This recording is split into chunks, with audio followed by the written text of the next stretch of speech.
La verdad nos hace libres.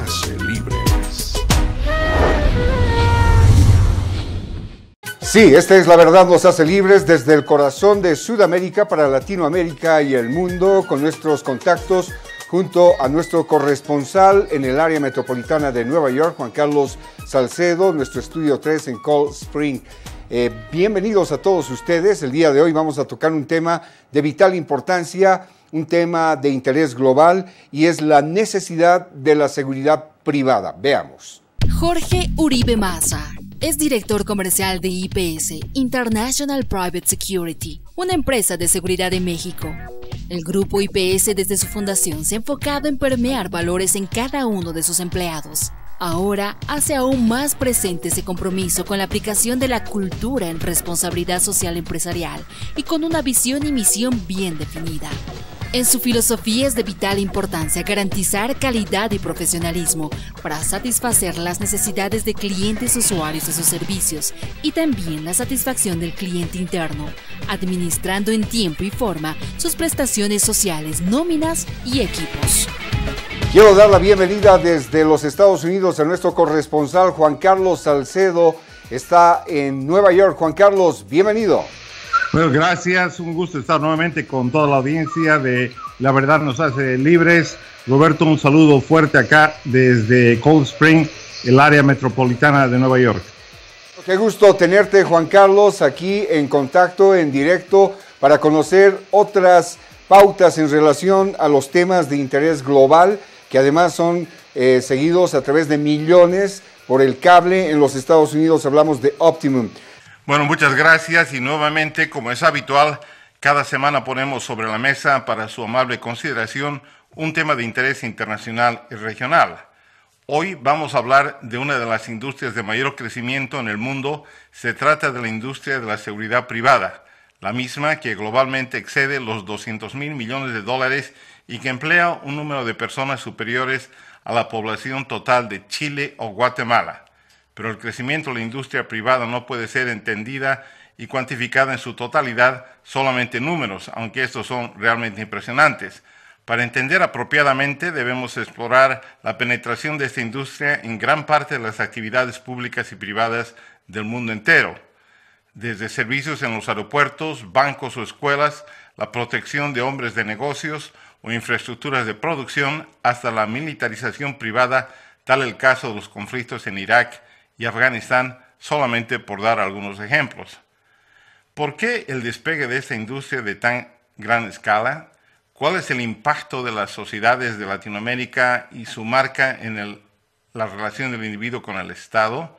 Solo aquellos que tienen medios económicos pueden recibir la garantía de una seguridad efectiva. ¿Quién vigila a los vigilantes? Para tratar este complejo tema, tenemos con nosotros a un experto de muchísima experiencia en seguridad privada.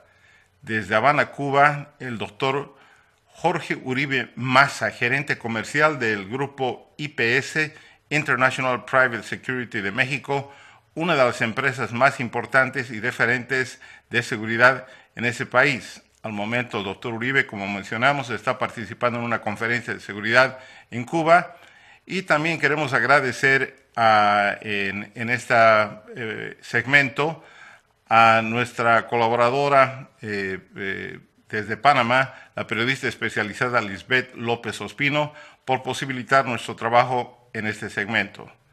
Bienvenido, Jorge.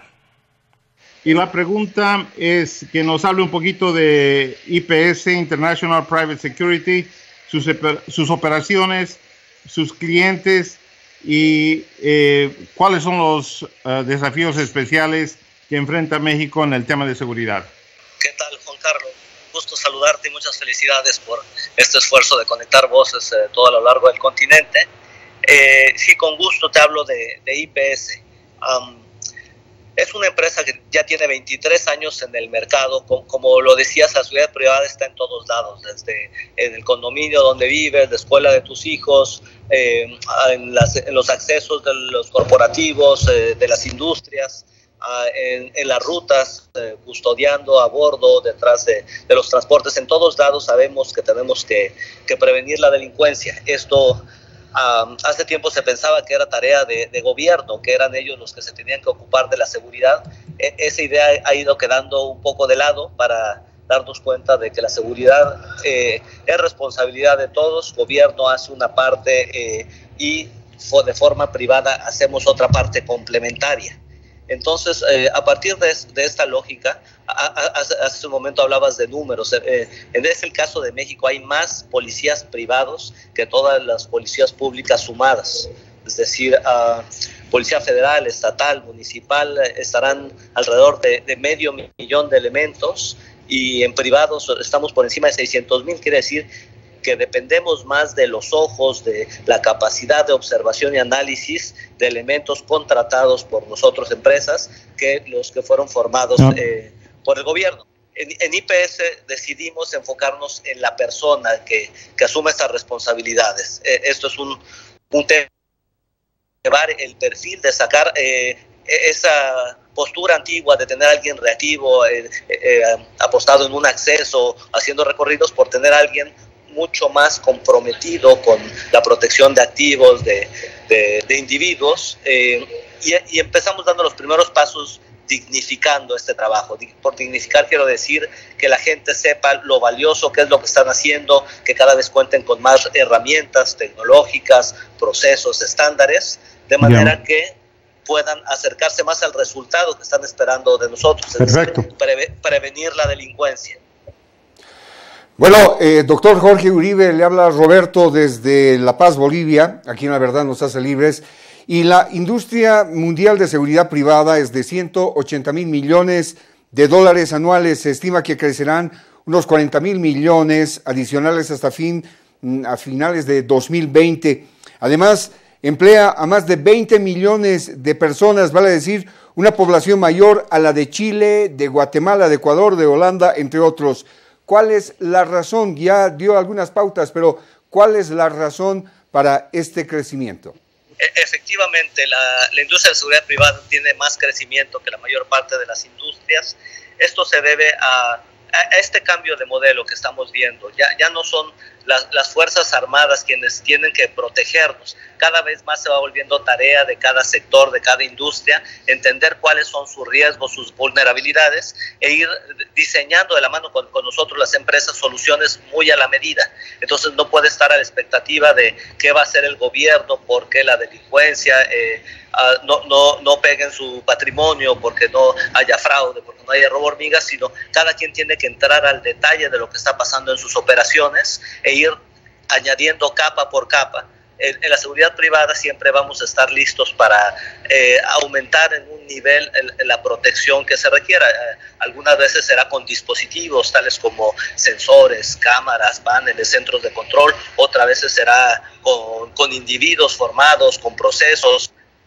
Y entonces es definitivo que todas las empresas están por debajo de lo que requieren invertirle para realmente dejar de un lado todos estos riesgos. Entonces, la seguridad privada es una seguridad que solamente la pueden comprar o pagar los que tienen dinero o los que están en una posición de contratar ese servicio. Vale decir que sobrepasa al trabajo del Estado. Entonces, esto tal vez intensificaría la desigualdad en Latinoamérica, en los que tienen dinero y pueden estar protegidos y los que no tienen dinero y no pueden estar protegidos. Sí, hay un punto en cuanto que habría un desequilibrio si el Estado se hiciera completamente de lado y dijera cada quien que se ponga la seguridad que pueda. El Estado no se hace a un lado, simplemente son tareas distintas. Efectivamente, una empresa pequeña no va a tener los mismos recursos que invertir, pero finalmente cuando hace el balance de lo que está expuesto, si no tiene esas capas mínimas, que a veces hablamos hasta de barreras físicas y qué tipo de cerraduras o qué tipo de diseño de procesos implementó para resguardar sus operaciones, pues definitivamente va a estar más expuesto. Ahora, por supuesto, las empresas grandes con activos, con información de más valor, tienen que invertir recursos mucho más cuantiosos para no ver perjudicadas sus operaciones. Sí, estamos dialogando con el doctor Jorge Uribe Massa. Él es de International Private Security, esta empresa de seguridad de México que en este momento está allá eventualmente en La Habana, Cuba. Doctor Jorge, en las distintas áreas hay sistemas de fiscalización. La pregunta es, ¿quién vigila a los vigilantes y cómo se asegura que no existan abusos? Sí, bueno, parte aquí es repartir la responsabilidad entre diferentes áreas muy especializadas. De esa manera, una persona en un acceso, él podrá validar una identidad, pero alguien tiene que estar detrás de la cámara que ve ese mismo acceso y revisar que el protocolo se lleve a cabo adecuadamente, y alguien tiene que estar detrás incluso de los sistemas que registran los accesos y ver que no haya excepciones. Entonces, de esta manera, compartimentando, es que no se permite que alguien pueda abusar de una posición de poder. ¿Existe internacionalmente un código de conducta para los proveedores de seguridad? ¿Cuál es este código y la adherencia es obligatoria o voluntaria? ¿Cómo se monitorea este trabajo?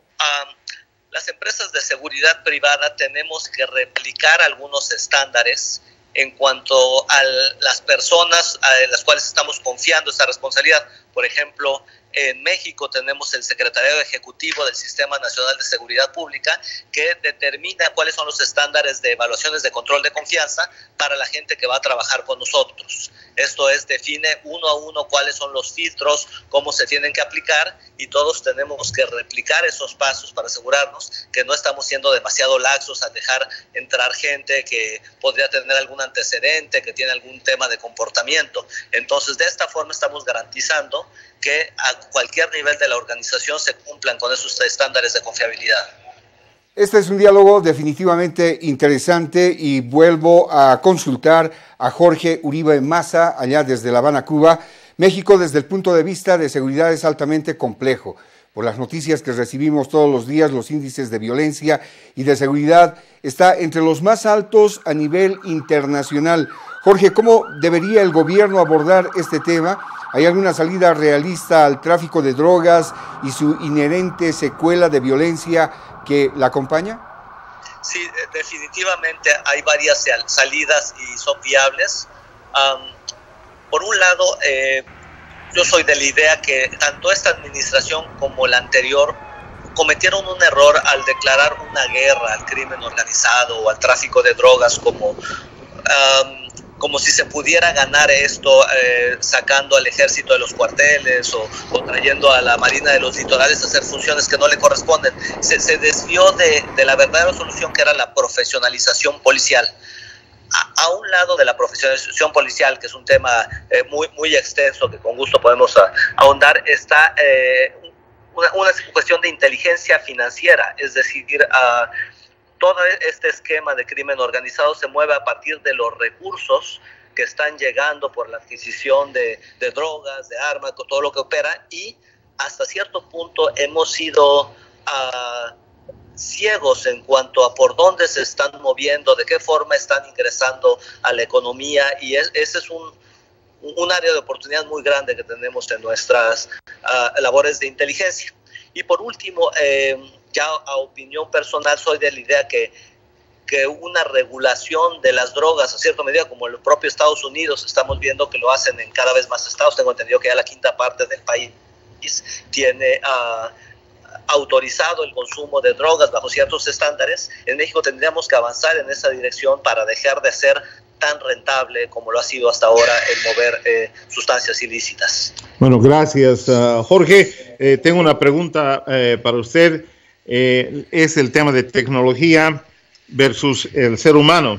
Se dice que en Latinoamérica es una decisión económica, vale decir, el contratar guardias humanos es menos caro que usar tecnología. ¿Cuáles son las desventajas y ventajas de una seguridad humana versus una seguridad de tecnología, y dónde se emplea una o la otra? Sí, definitivamente ya quedó rebasado el modelo de elementos de seguridad que no vayan acompañados de tecnología.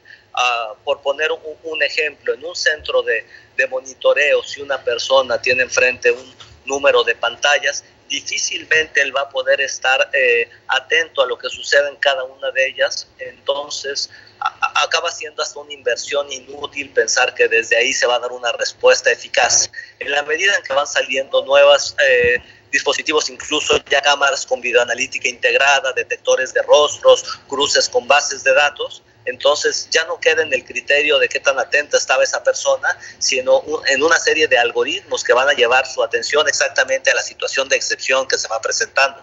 Esto es lo que vemos en el futuro de la seguridad privada. La persona va a tener que llegar únicamente donde sí se requiera su criterio, pero en su mayoría se van a poner esquemas que solo se regulen, sepan quién tiene acceso autorizado a una zona, qué situación está permitida, en qué horarios, etcétera, de manera en que ya no dependamos de el nivel de atención, casi de frescura mental que tiene el elemento que tenemos ahí por horas y horas. Bueno, queremos, Juan Carlos, cerrar esta entrevista junto a Jorge Medina y nuestro invitado Rubén Rivera, ambos hablando de este tema de seguridad. Haciendo esta pregunta, Jorge, hace instantes hablaba de que el gobierno en México se equivocó al sacar a las fuerzas para hacer una guerra contra el delito, contra los cárteles, principalmente de droga. Ahora, el rol militar privado se ha consagrado con la guerra contra el terrorismo iniciado por Estados Unidos 17 años atrás. La pregunta es, ¿está su empresa trabajando en esa área? ¿Cómo están ustedes funcionando y proyectando este trabajo de seguridad para lo que viene? Sí, bueno, más que pensar que se equivocó, no era una solución que se debió haber aplicado como única apuesta. Es como si una persona deprimida creyera que solo tomando antidepresivos se va a curar. No, eso era un número de medidas que tiene que aplicar para encontrar una solución. En este caso, si bien la justificación de la salida del ejército de los cuarteles se debe a la debilidad que tenían las fuerzas policíacas, entonces había un trabajo muy grande que había que iniciar en lo inmediato para fortalecer estas policías locales. En la seguridad privada estamos apostándole a eso, a que tengan cada vez más capacitación, que tengamos perfiles de cada vez mayor nivel, que no llegue la gente que está ahí porque no encontró en otros lados, sino buscar más que ya traigan la vocación o si no desarrollarla para que esto se convierta en compromiso, en lealtad, en integridad. Nos hace falta tanto en instituciones de seguridad privada como pública. Bueno, y continuamos nuestra conversación con el doctor Jorge Uribe Massa y tenemos una pregunta para él. Habíamos conversado inicialmente sobre la cantidad de efectivos en seguridad pública en casi todos los países, superando los efectivos públicos. Por ejemplo, en los Estados Unidos están empleando en términos generales casi un número igual de maestros de escuela a guardias privadas. Y en México habíamos visto que el número de guardias privados ha excedido el número de policías federales, estatales y municipales. ¿Ese es el crecimiento de la seguridad privada un reflejo de la condición de la sociedad en general? ¿Por qué se da ese fenómeno, Jorge? Sí, Pocho, mira, la seguridad privada responde a dos necesidades de individuos y de organizaciones. Por un lado, efectivamente puede ser el reflejo de mayor organización en el crimen, con capacidad de hacer más daño, de entrar en nuevos espacios. De ese lado, sí va a haber más escoltas, va a haber más vehículos blindados, va a haber más inversión en traslado de valores, en la medida en que los grupos criminales estén en mayor capacidad de detectar esos activos y buscar hacerse de ellos. Por otro lado, y yo creo que esta es la parte más importante de la seguridad privada, no todo es hacer frente a criminales. Mucho de lo que se busca prevenir es delitos menores, es decir, al interior de las empresas. Ni siquiera me atrevería a clasificar que hay gente buena y gente mala. Todo el mundo está cerca de esa frontera en donde se le hace fácil hacer un pequeño desvío, tomar un recurso que no es propio. El robo hormiga acaba representando una merma gigantesca en las organizaciones Y eso no es tarea de seguridad pública hacer frente, es qué pasa al interior de las bodegas, qué pasa en las áreas financieras, en las áreas de ventas. Toda esta parte ya está en manos de los elementos de seguridad privada que tienen conocimiento fino de qué está pasando en las áreas y dónde puede empezar a haber desviaciones. Se trata de disuadir a estas personas que a lo mejor por mucho tiempo fueron trabajadores honestos y en este momento está pasando una circunstancia que los hace más susceptibles de caer en esta tentación. Y entonces es donde es más necesario este esquema. Entonces no necesariamente es por el crimen, el de afuera, el organizado, sino también por toda esta gente del interior que puede cruzar esa línea. Jorge, ¿cuál sería entonces el rol de trabajo de las empresas privadas de vigilancia como estrategia general de la institución policial pública? ¿Cómo podrían trabajar mano a mano en una tarea conjunta? Un tema de inteligencia, es decir, para que las policías, tanto públicas como privadas, funcionen adecuadamente, necesitan trabajar a partir de análisis de información. Entonces, si lo vemos en número de ojos puestos en diferentes espacios del país, pues la seguridad privada tiene más ojos en más lugares que la seguridad pública, incluso en lugares como más íntimos, donde se puede ver movimiento de personas y recursos que no se ven desde fuera. Esa información de alguna forma debería cruzarse, es decir, deberían de haber bases comunes, análisis que se comparta, de manera que fuera mucho más sencillo detectar dónde está la persona que tuvo un comportamiento de un lado del país teniendo otro tipo de actividades del otro lado. Por decir un ejemplo, cualquier criminal después de haber tocado un arma y dejado sus huellas, también tiene que ir a un banco y tiene que ir probablemente hasta inscribir a sus hijos a la escuela, y entonces no está viendo este cruce de información que permita saber que aquel que disparó un arma del lado del Golfo también entró a un hotel del lado del Pacífico. Entonces, es parte de lo que nos trajo a IPS estos días a Cuba. Este país es ejemplar en cruces de información. Me platican a lujo de detalle cómo todas las bases de datos aquí en la isla se comunican. En eso estamos muy pobres en México. Incluso dentro del sector público no hay esa comunicación, y menos entre el público y el privado. Bueno, gracias Jorge desde La Habana, Cuba. Usted está eventualmente en aquel país, como bien lo decía Juan Carlos, participando de un evento. Hemos llegado al cierre de esta entrevista. Juan Carlos, te agradecemos por estos contactos desde los Estados Unidos. Bueno, gracias. Ha sido un placer estar con la audiencia y los invito a continuar el diálogo vía Twitter en @PochoSalcedo y bueno, esperamos tener otra oportunidad para seguir abordando este interesante programa. Gracias. La necesidad de la seguridad privada, el tema que hemos abordado. Gracias por todo. Será hasta la próxima.